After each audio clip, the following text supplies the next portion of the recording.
The paranormal is a subject that interests many of us. For many years now, people have been coming forward with their alleged encounters. One photograph is this one that shows a family reunion. The story goes that a family reunion was taking place in New Zealand, and this was sometime during the 1930s. Some have said, however, that it wasn't just the family that was snapped in this photograph. If you look towards the back of the photo, you can see what appears to be a ghostly apparition. The story then goes that several family members came forward and said that there was something living in their house. The spirit was said to make itself known to the family. One member said that while sleeping they suddenly woke up. This wasn't normal for them, and so they started to look around the room. This is when they saw the apparition of a woman at the end of the bed. They described the woman as wearing a white dress. This has reminded many of the Lady in White. It appears that not only are there several cases of strange sightings of ghostly female figures with long black hair wearing a long white gown, with many different origin stories of the spirit featuring tragic tales, but that these spirits appear all across the world in many different countries completely isolated from the myth. This has caused many to speculate the apparition they saw was the Lady in White. Some of the family members have suggested it could have been one of their ancestors, and that this individual now looks over the family. Another haunted location is that of Hollywood Cemetery in Richmond. A large burial ground full of skeletons is always going to be a scary prospect for some, but Hollywood Cemetery in Richmond, USA has built up a reputation as being one of the most haunted locations in America. Named after its holly trees, the Hollywood Cemetery is one of the most famous graveyards in America. The site spans 135 acres and boasts many impressive monuments dating back to the early 20th century, such as the President's Circle and Charles Dimmock's 90-foot stone pyramid, marking the spot where 18,000 Confederate soldiers who fought in the Civil War are buried. Not only this, but Hollywood Cemetery is also known for its famous burials, which include 3 of America's presidents: James Monroe, John Tyler, and Jefferson Davis, a Supreme Court Justice, and 6 Virginia governors. However, what has earned Hollywood Cemetery its scary reputation is the hauntings that have been reported there. Groundskeepers, tourists, and locals claim to have experienced strange phenomena at nights that range from sightings of a vampire, voices heard from the pyramid, and reports of the ghost of a little girl playing with her dog. These hauntings have been reported here so persistently that Satanists have gathered there, and William Worthorne Poole wrote a book titled Haunted Richmond. The sighting of a Richmond vampire was first reported on October 2nd in 1925. This was when witnesses claimed to have seen a blood-covered creature with jagged teeth and skin hanging from its muscular body. They saw the creature running across the cemetery. It was largely agreed that the figure was a 28-year-old rail fireman known as Benjamin F. Mosby. A tunnel he had been working on at Churchill had collapsed and the boiler had ruptured, resulting in him being horribly scalded with layers of skin hanging from his body and several of his teeth shattered. His damaged body matched the reports of the supposed vampire, and it was believed that people had witnessed Mosby's last moments as he desperately ran for help. He later died at Grace Hospital. However, this hasn't stopped people retelling the story of the Richmond vampire. There are also reports late at night of the ghost of a little girl playing with her dog by a grave. The little girl's surname was Reese, and her grave is located close to Dimmock's pyramid. Reese died at the age of 3 from scarlet fever. What is not known is how the statue of a 3-foot-high black cast-iron dog ended up next to her grave. These are the 3 main theories. The first is that the girl's family wanted the dog to watch over their daughter in the afterlife. The second says that to save their assets, her family put the statue near her grave to prevent it from being melted down. And the third tells of an anonymous shopkeeper. Remembering how much Reese had loved the dog perched in the front of his store, decided to leave the statue to her. Whatever the reason for the placement of the dog, people who visit the grave have reported hearing it barking or growling. Furthermore, grounds crew have described how when they pass by the dog it's pointing one way, and when they return it's pointed in the other. A third report is voices being heard that appear to come from Dimmock's pyramid. As previously mentioned, the pyramid was built to honour the thousands of Confederate soldiers buried in the cemetery. However, since its construction, soft moans have been heard coming from around and inside the pyramid early in the morning and at dusk. People have also reported coming into contact with cold spots at various corners of the pyramid. This has led some to conclude that all the noises are coming from all the unidentified soldiers whose restless spirits are trapped in the pyramid. Another theory is that these voices come from the workers who lost their lives when the Churchill Tunnel collapsed.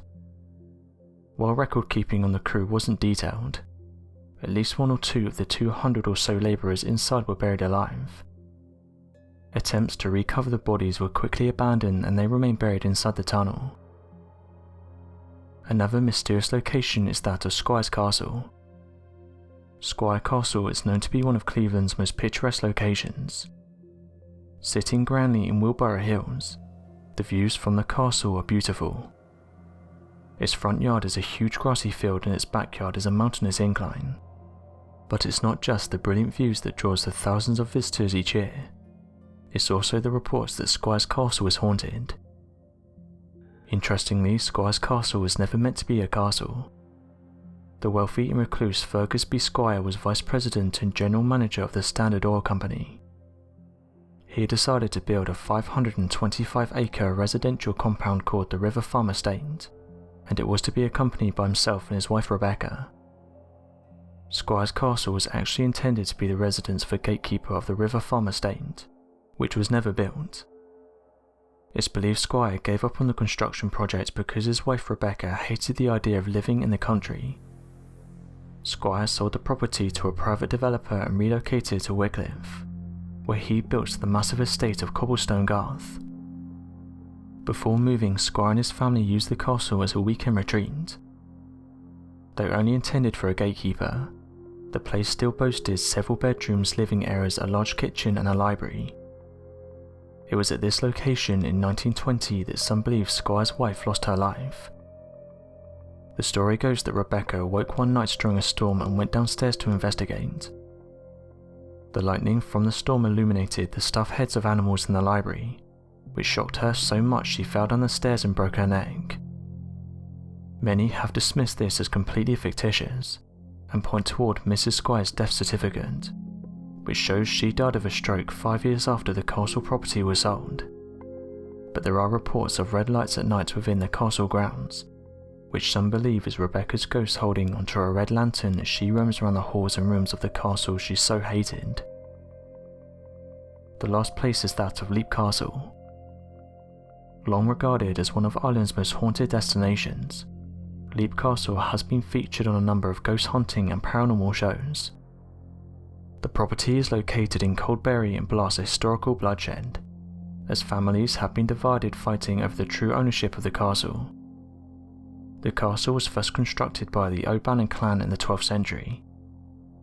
It was originally known as Leap of the O'Barons, because the castle was built by the 2 O'Baron brothers, contesting the chieftainship of their family, decided to challenge each other to leap from a rock.